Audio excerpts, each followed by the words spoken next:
2-2.5-3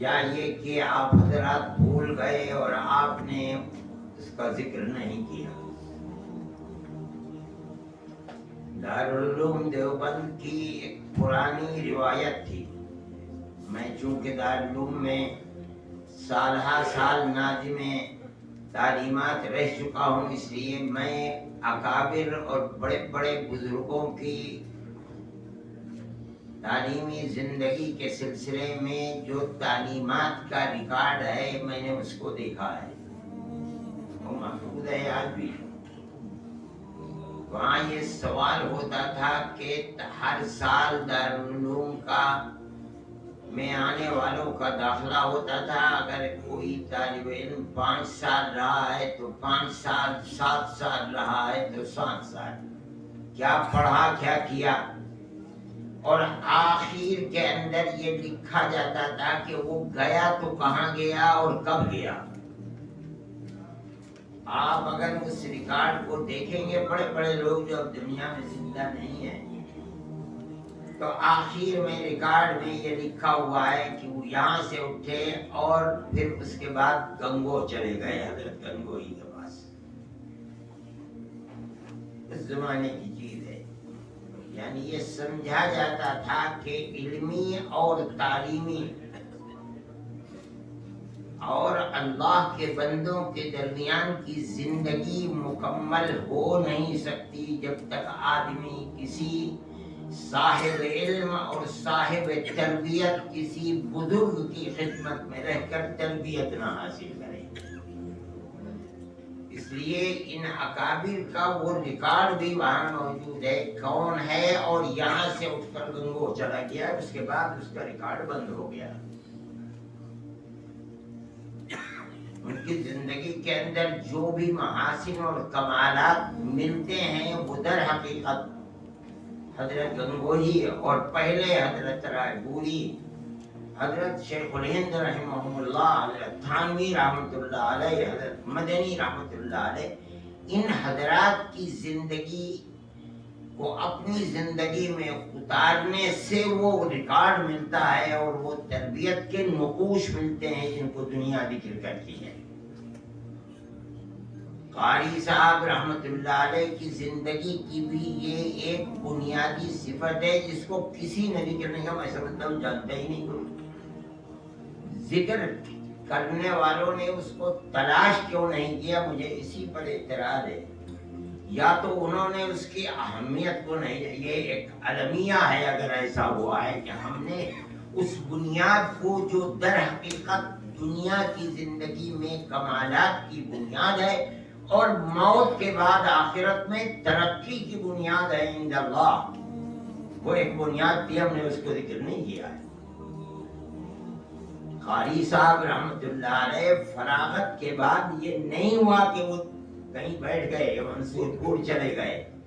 انہوں نے اپنے رشتے کو قائم کیا حضرت شیخ الحدیث صاحب رحمت اللہ علیہ سے، اور وہاں رہ کر انہوں نے اپنے اخلاق کی تکمیل کرنی چاہیے. یوں سمجھیے کہ روحانیات کے ان مقام تک پہنچنا چاہا کہ جہاں پہنچ کر کے انسان کی زندگی ایک باکمال زندگی گزر سکتی ہے. حضرت شیخ الحدیث صاحب رحمت اللہ علیہ اس زمانے کے اندر کبھی جاتے تھے مدینہ منورہ، کبھی آتے تھے، یہاں تک کہ پھر وہ اس کے بعد چلے گئے. ان کے پاس رہ کر کے انہوں نے تربیت حاصل کی، ان کے بنائے ہوئے بتائے ہوئے معمولات کو اپنایا. پھر میں یہ جانتا ہوں کہ حضرت شیخ الحدیث صاحب رحمت اللہ علیہ نے باصرار بھائی صاحب کے سپرد کیا ان کو، اور یہاں رہ کر کے پھر انہوں نے جو طریقے اکابر اور مشائخ کے مختلف ہیں، پھر یہاں رہ کر کے ان کے بتائے ہوئے طریقے کو اختیار کیا اور اس کے اندر کمال حاصل کیا. میں اس کو اس لیے بیان کرنا چاہتا ہوں کہ ان کے اخلاق ہوں تب، خدا ترسی ہو جب، حقوق کی ادائیگی ہو تب، یہ تمام چیزیں کمال کو نہیں پہنچ سکتی جب تک آدمی کا دل و دماغ اللہ کی ذات سے اس طرح وابستہ نہ ہو جائے کہ ہر قدم پر اللہ دیکھ رہا ہے اور کل اس کی بارگاہ کے اندر ہمیں حساب و کتاب کے بعد جواب دینا ہے۔ یہ وصف اتنا اہم وصف ہے کہ آج جو ہم کو غصہ، ان کا غصہ صحیح ہماری زندگی بنی، وہ اسی لیے بنی ہوئی ہے کہ اول تو مربی نہیں رہے، اور اگر وہ ہیں بھی تو تربیت کا وہ جذبہ جو انسان کے اندر ہونا چاہیے وہ نہیں رہا ہے، اس لیے آدمی بن کر نکلتا بھی نہیں ہے، ابھرتا بھی نہیں ہے، اور جو لوگ ابھرے ہیں ان کی زندگی کی بنیادی اینٹ وہی ہے، اس کا ذکر نہیں کیا گیا۔ اگر اس کی اہمیت نہیں سمجھی گئی تو یہ تو رونے کا مقام ہے، اور اگر لوگ بھول گئے تو ٹھیک ہے، اس کی اصلاح کرنی چاہیے۔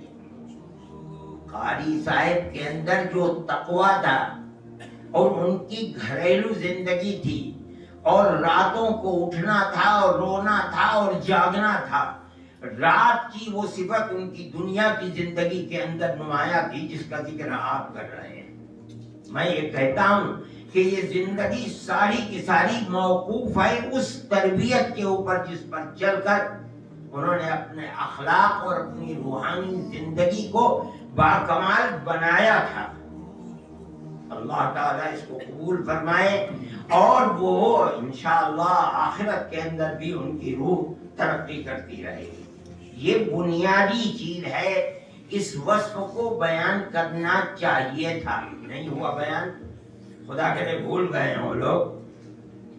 اللہ تعالیٰ سے میں یہ دعا کرتا ہوں، وقت کی قلت ہے، میں نے تو ایک چیز کی طرف اشارہ کیا، جو کچھ آپ نے بیان کیا ہے، کسی نے بھی بیان کیا ہے، وہ صحیح ہے۔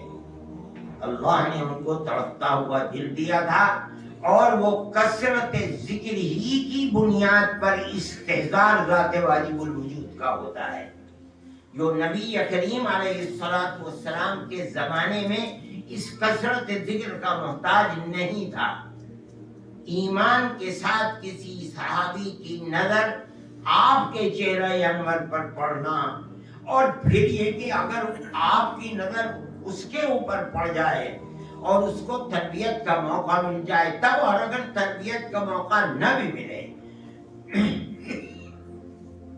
تو آپ کے چہرہ انور پر نظر پڑنے سے جو روحانی ترقی اور جو پلٹ ہوتی تھی دنیا کے اندر، باپ دادا پردادا سکڑ دادا لکڑ دادا کفر کے اندر ڈوبے ہوئے ہیں، آج یہ بچہ اور اولاد ہے جس کی نظر ایمان کے ساتھ نبی کریم علیہ السلام پر پڑ گئی اور زندگی کے اندر انقلاب پیدا ہو گیا۔ وہ صفت اگر آپ کے جانے کے بعد اب پیدا کی جا سکتی ہے کسی نہ کسی درجے میں، اور دروازے کھلے ہوئے ہیں، تو وہ مشائخ کا دامن پکڑ نہیں تھے، وہیں سے تربیت ملتی ہے۔ جن لوگوں کو مل گئی وہ افراد بن گئے، کامیاب ہو گئے، جنہیں نہیں ملی ہم چاہے کچھ بھی کرتے رہے، اگر ہمارے اندر وہ وصف نہیں ہے ہم نہیں کہہ سکتے کہ وہ کس درجے کے اندر ہے۔ اللہ قاری صاحب کے اندر یہ جو وصف تھا جس کو ذکر کیا جا رہا ہے، اس کی بنیادی صفت وہ تھی، انہوں نے تربیت حاصل کی تھی اور مشائخ وقت کی خدمت میں رہ کر تربیت حاصل کی تھی۔ اللہ نے ان کے دل کے اندر خشیت خداوندی جس وقت کو کہتے ہیں وہ پیدا کیا تھا، اس لیے وہ راتوں کو جاگتے بھی تھے اور اللہ کے سامنے روتے بھی تھے، اور دن کی زندگی اسی رات کی اس زندگی کے مطابق گزرتی تھی۔ اللہ ان کی مغفرت فرمائے، ان کے درجات کو بلند فرمائے، اور ان کے شاگرد اور ان کے ساتھیوں کو، ہم جیسے لوگوں کو اس کے اوپر چلنے کی توفیق عطا فرمائے۔ وآخر دعوانا الحمدللہ رب العالمین۔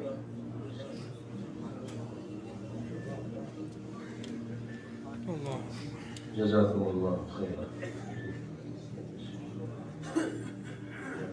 آپ کے سامنے حضرت ہمارے چچا جان دامت برکاتہم نے جس بات کی طرف توجہ دلائیں، ہم سب اس کے لیے شکر گزار ہیں، کیونکہ تکمیل جو ہوتی ہے وہ اسی سے ہوتی ہے، یا تکمیل کا سفر جو شروع ہوتا ہے وہ اسی سے شروع ہوتا ہے۔